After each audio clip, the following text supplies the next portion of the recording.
I'm a little bit embarrassed to admit I don't have much experience with 4X games. 4X stands for Explore, Extort, Expire, and Exhume. Explore the game, get extorted for DLC, Stellaris. Your interest expires, and finally you exhume your enjoyment for games by moving on to something else.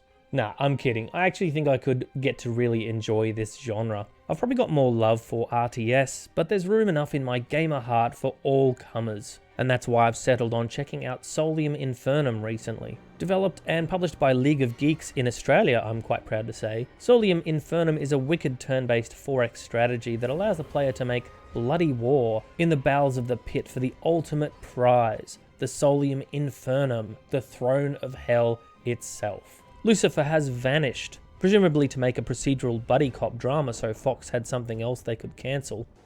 Exactly. And the throne of hell is left vacant. Cut to the remaining lieutenants of the Inferno, the arch-fiends of torment, who are rather keen on Satan's crown. There's Lilith the Scorned, first woman and rebel of Eden, Andromalius the Fair, a fallen angel who sees himself Lucifer's equal, Mammon the Greedy, basically if McDonald's Grimace went to the dark side, Murmur the Necromancer, lord of those evil statues from that Doctor Who episode, Belial the Deceitful, the forks in his tongue have forks, plus he still owes me money, Urzabet, thrice veiled but she can still see your browser history, Astaroth, the Dragon Knight who's horny for wrathful violence, and then finally, Jeff Goldblum. Now, Solium Infernum can be played solo, multiplayer, or asynchronous multiplayer. Think of it as being like play by email, or like a game of chess where day to day you each take your own move. I haven't had a chance to play anything other than solo, so keep that in mind for the remainder of the review. It took me quite a bit of time with the tutorial to understand where everything was and how it all worked, but I did get the basics. After choosing your Archfiend, you build an army, move them through the hexagons, taking any territory as you go. Archfiends have to play by Hell's rule, which is don't march through someone else's claimed territory unless you've got an active vendetta. We'll get to that in a bit. Early game is a mad dash to claim territory on the way to getting sites of power. These places will put up a fight, but once claimed they give you prestige, a kind of political currency. Your borders will be set pretty quickly, and then the political games begin. You can insult other Archfiends. You can demand tribute from them. Pay me my money!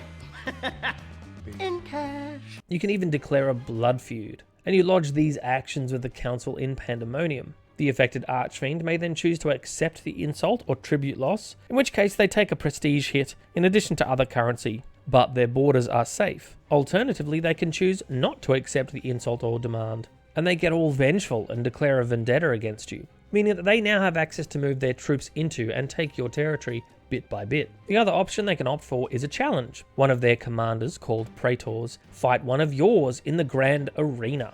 I like this political system. It's spiteful and intensely bureaucratic, part gladiator and part DMV, which somehow seems fitting for Hell. So obviously you'll need money to hire troops to defend your territory, and for Praetors to both lead these troops as well as fight in the arena when the time comes. So how do we get cash? Well, for starters, there are 4 different currencies in Hell. Souls, obviously, Ichor, Hellfire, and Darkness, or as I came to call them, Ghosts, Goo, Fire, and Rings. Each turn, you can use an action to call for your followers to pay you tribute, and the next turn, a random assortment of Ghost or Goo coins will be available to choose from. When you've accumulated enough of these coins, you can go to Hell's eBay, the Bazaar, and place your bid for your chosen Praetor, army, artifact, or manuscript, depending on what you need at the time. You attach your Praetor to an army to lead them and buff their combat abilities, potentially making them more viable if someone comes knocking on your door. Combat is purely a numbers game. Each army has a value for ranged, melee, and infernal, which I guess is magic. And when combat is entered, each unit's values are compared sequentially in that order. The difference between the same class of numbers is dealt as damage to the unit with the lower number. As each stage is completed, ranged first, then melee, and finally infernal, the damage is dealt to the loser before the next stage is started. And if all HP points are lost, the unit is killed. So sometimes if a side is heavily buffed in ranged compared to the other unit, say 5-1, and the lower numbered unit has a health of 3, the difference of 4 is done as damage, and the unit is dead before even getting to the melee stage. There's a few different ways to win the Throne of Hell that sits in the Fortress of Pandemonium. You can level your prestige by scheming your way through to gain enough prestige to assure you the throne. You can deceive your enemies and make them fight each other like an evil puppet master and gain favour that way. You can even choose to storm Pandemonium itself by sheer military force, but you will need some serious military muscle to do that. There's honestly a fair bit more to the systems in the game, and I won't go into that much further. Things like powers for your leader, manuscripts that you can equip on your praetors, rituals you can cast to either help yourself or hinder your enemies. There's even events that can be gained and played by a rotating player role called the Regent that can call for an invasion of abyssal striders or even avenging angels from heaven itself. There is a lot to it, and it took me a good few playthroughs of the game to come to a simple grasp of what all the moving parts entailed. Before going on, I want to talk about the multiplayer aspect, which I think is pretty cool. There's typical session multiplayer where you play against other players online. There's also this thing called asynchronous multiplayer, which allows Solium Infernum to be played a bit like a board game on your own time over multiple days to weeks. Each player gets a specified time, 1 to 2 days for example, to play their move on their own time before the game moves ahead. It offers a good amount of flexibility to play on your own terms if life gets in the way and you can't log on for too long. What a cool idea. Solium Infernum has a definite style to it. It's reminiscent of Civilization games.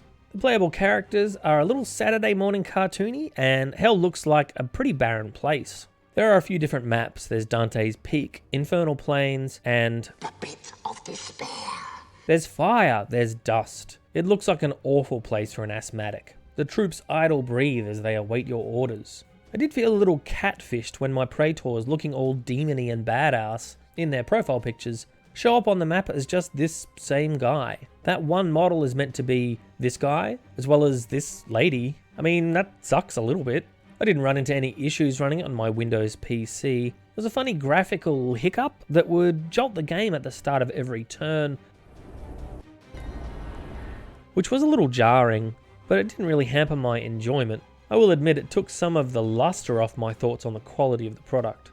And now let's talk about sound, lately my favourite category. It was okay.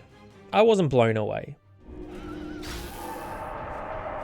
There was some background noise of the wind passing over the plains, rumbles of thunder in the sky, occasional ethereal screams of the damned.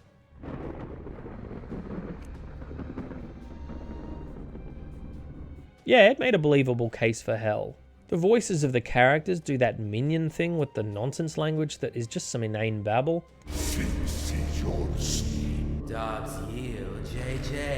I really hate that, but it's certainly not the first time a game has saved money that way. The music was similarly just average. I got amped when hitting the main menu, and the Latin chorus of voices lifted my expectations.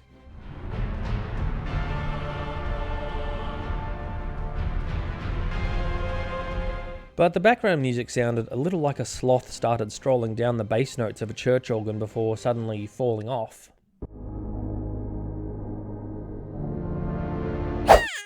I thought I'd start adding this category into reviews from now on. Basically, do I see myself continuing to play this game beyond the review? For Solium Infernum, personally, I don't think so. I'm not much into 4X games as it is, so don't read too much into that. If I was to play something 4X at present, it's likely to be either Stellaris or Civilization. Solium Infernum is a really cool concept for a 4X game. There's quite a bit that I like about this title, from the way they've designed the diplomacy options, the ability to play in asynchronous multiplayer, which is so great, and even the infernal theme of the game are all bullseyes for me. There are an awful lot of systems in place that the tutorial didn't give me enough info on to comfortably understand what was happening on my first 2 go-throughs. But it feels like that's par for the course for 4X games maybe, particularly when you look at games like Stellaris, which is so bloated with UI options and DLCs that it needs its own TED Talk. I was a little let down on the sound and music part of it. It's all serviceable, but apart from the menu music, there wasn't anything memorable about it.